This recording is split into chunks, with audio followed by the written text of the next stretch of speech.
Hello guys, good morning. Happy Saturday everyone.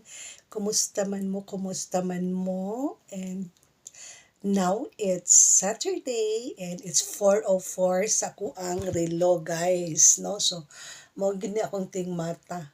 4:04 in the morning and mag-coffee sa tano.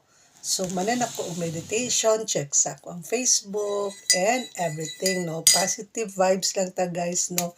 So, gahapon,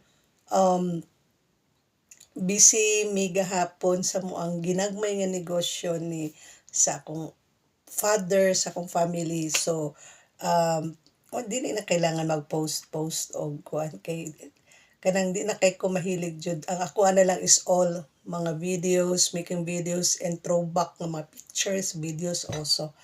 So for today's update, busy gyapon si Imyat kay although I have a behind subjects na ongoing gapon ang amo ang review. So na siya guys, oh my god. Nahulog ang akong cute na calendar. Ako pala siyang napalit sa Dumaguete nga Unita last December 2024. So, sa karon nga February guys, February 1, humana ko ani ako ang isa ka unit. Then, katong 10. So, then, pagka 14, pero, nanapo ko'y 18. No? So, sa 17, diri na ihatag ang amo ang mga units or chapters sa book nga among i-review for the next level. Kay ang A2.1 exam ang good, it's prerequisite siya nga examination para siya sa amo ang next level. Kailangan jud namo siya guys, kay kanang mo gyud ang request sa employer, so wala gyud may mahimo ana, no? So we're going to have our A2.2 exam maybe diri sa Philippines or sa Finland na pohon, wala mi kabalo kay dili jud mi makahibalo guys kung kanus ami molupad pohon, no? Ang amo lang gyud sige ra gyud mi og study guys, kay sama sa akong giingon sa akong mga previous vlogs is kung sa country ka nga naay mga mag-learn jud kag language, mao ra gid na siya kung maingon nga keep on studying, although sometimes bisan ako usay ka nang night time nga tapulan ko mag-study kay sakit na ko mata sige translate. So moto nga dili na nako kaya musulat guys kay murag nang hubag na ni akong kamot. So ang ako ang nagpalit pa sad ko bag-o nga last Saturday man ako ni gipalit ata or Sunday. Sunday, last Sunday. So mag 1 week na ni sa kuha sa shout out din ha DIY sa Kugon. So kung mo-purchase mo og 500 pesos in above, na sila'y raffle ticket going to Taiwan. So if ever man galing nga og makadaog ko atong trip to Taiwan nya, kailangan na ako'y kauban nya. Kung mangita sa kong kauban, so kailangan na amoy passport, or kung if ever nga kung makadaog ko sa trip to Taiwan, ako na siyang iregalo. Na ako'y regaluhan ana guys. O tinod na siya kung makadaog ko atong raffle sa trip to Taiwan for murag 3 nights and 4 days. Oo, ilatanan sila ang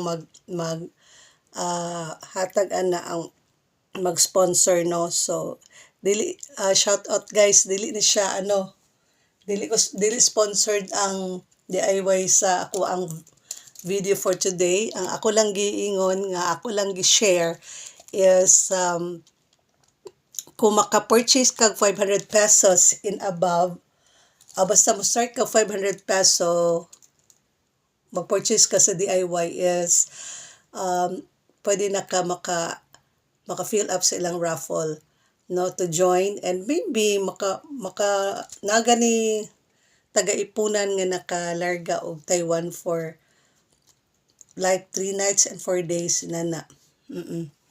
free na hotel and kanang accommodation ninyo. Oh, so okay na kayo na uy asa pa ka trip to Taiwan.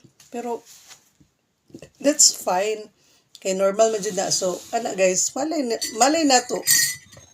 Until March 31 ra ata ang ilang deadline sa DIY na pa-raffle nila, no. So inko karon pa ko kakuan sa raffle kay kuan man pud ko kanang jud ko gapalit sa kuang either Daiso Japan Homes or DIY. Di ako gapalit sa kong mga ball pens, notebooks, and kanang mga accessories or labi na kani kay need na ko siya kay katong gihatag sa akong employer sa Cebu na to siya murag nag-retire na siya kay kanabitong sometimes kanang mo travel ko nga kanang sa kong backpack ako dayong ipa na siguro to naipit ba mo dili na mo function iyang keypad, no. So kani ganahan ra pud ko ani this is only 550 pesos in DIY and ginaan ko ani kay handy ra siya hand carry ra nako pohon kung asa ko mo travel, no. So okay guys, mora to ang ato ang chika for today and I will try my best nga makahimo ko og video about sa katong pag-apply nako and unsay mga requirements o when pod sila mag-hiring, no.